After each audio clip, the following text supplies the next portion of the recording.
Andrew Nemr here, and this is the note for August 17th, 2024.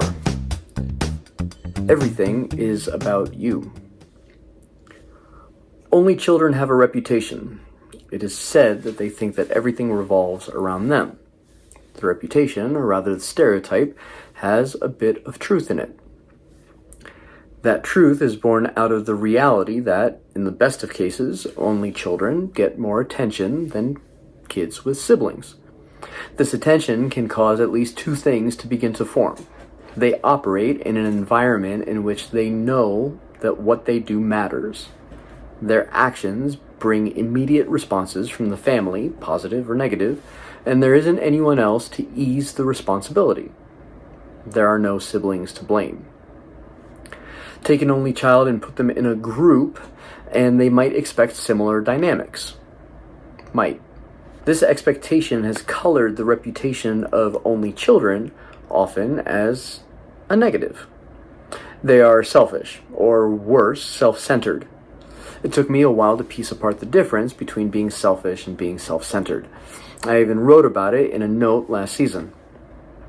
I bring this up because if thinking about ourselves or working on ourselves are seen as selfish acts, and selfishness is bad, then we may run into some issues when it comes to spiritual formation, especially when a major part of spiritual formation is the matter of considering ourselves. Spiritual formation is about you. It is you that gets one. You don't get someone else's, and someone else won't get yours, although there is plenty of interaction and influence between folk.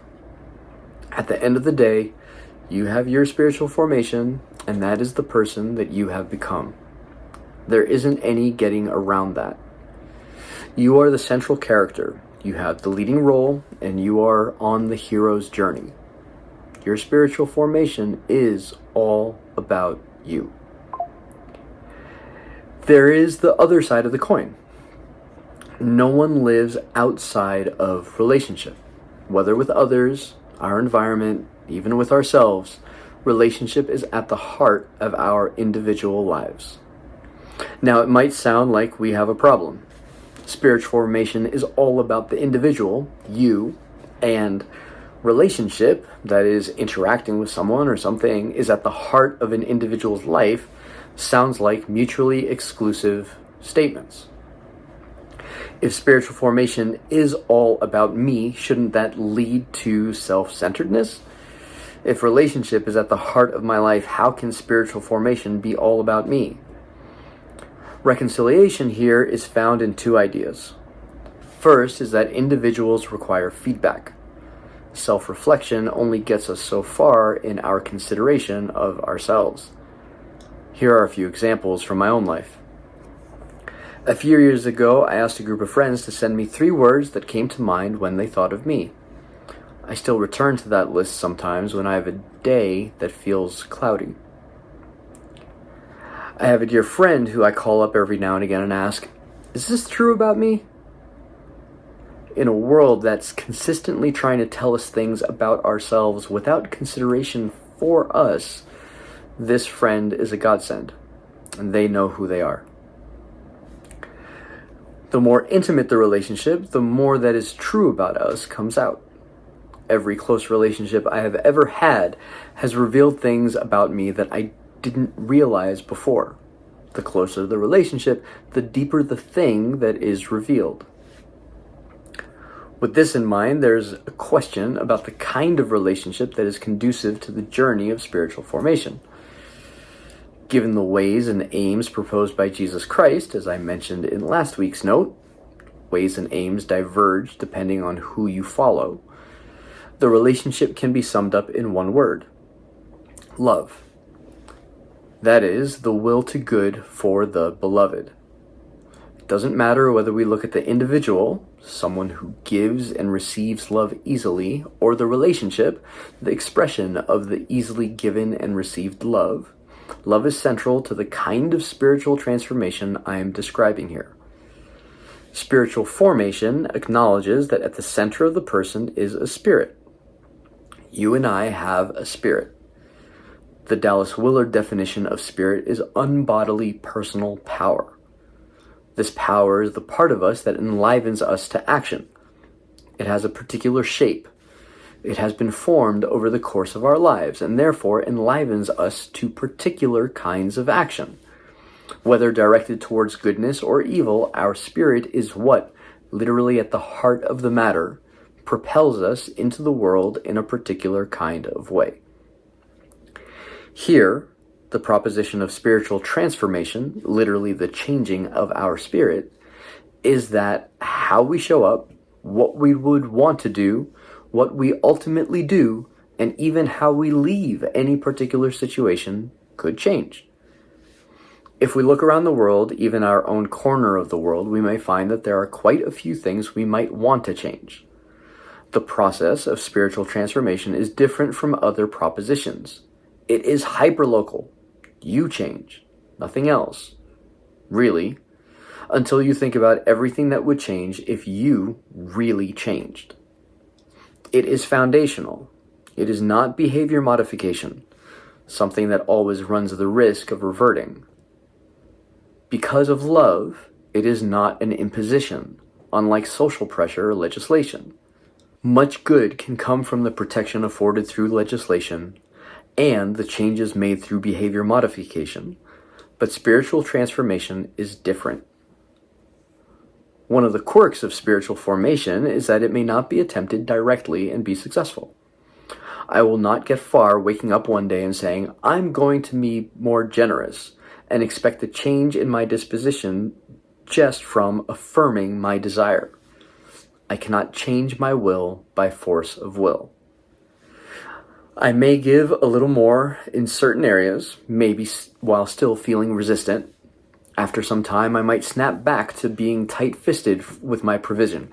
A loss of willpower will likely be to blame.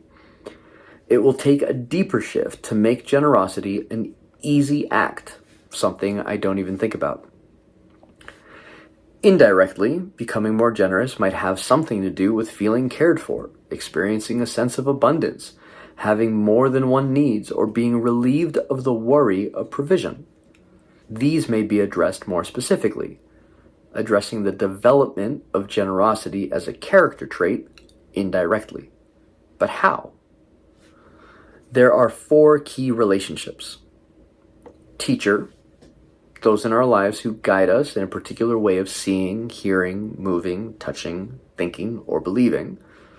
We take the role of student and learn from them. Friendship, those in our lives with whom we share a common vision and care for one another. We take the role of fellow practitioners in our endeavors of life, comparing notes, sharing resources, and encouraging one another. Family, those we feel connected to, particularly across generations. Our families are the ones who have played an intimate role in our earliest formation, and we may do likewise for those in our care. We take the role of shaper, tasked with receiving wisdom from past generations and gifting those in our care with the revelations we've been given and experienced throughout our lives, all to the best of our abilities. God, or reality. The underlying, absolute, and consistent nature of reality.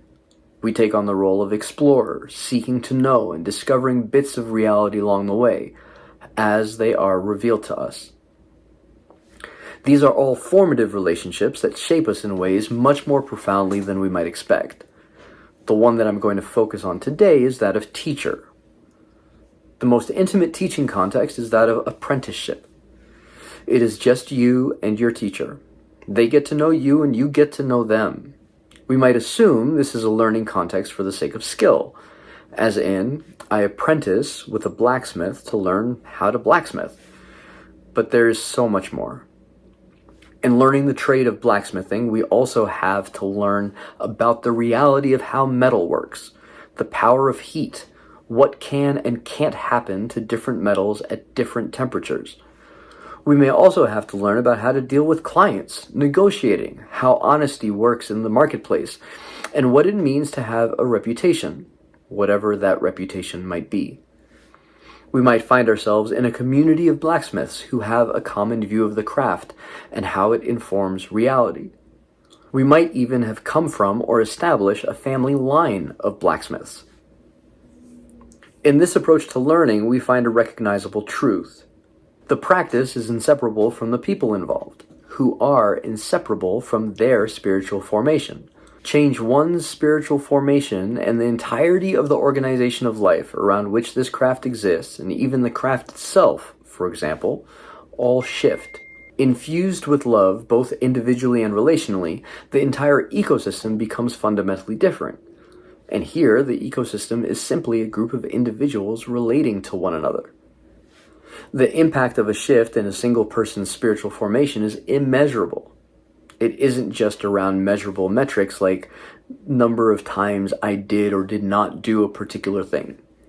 Rather, it is about the kind of shift that shows up in one's ability to endure, fortitude of thought, what they contend for and how, discernment in times of confusion, and effectively in their choices about the organization of their life.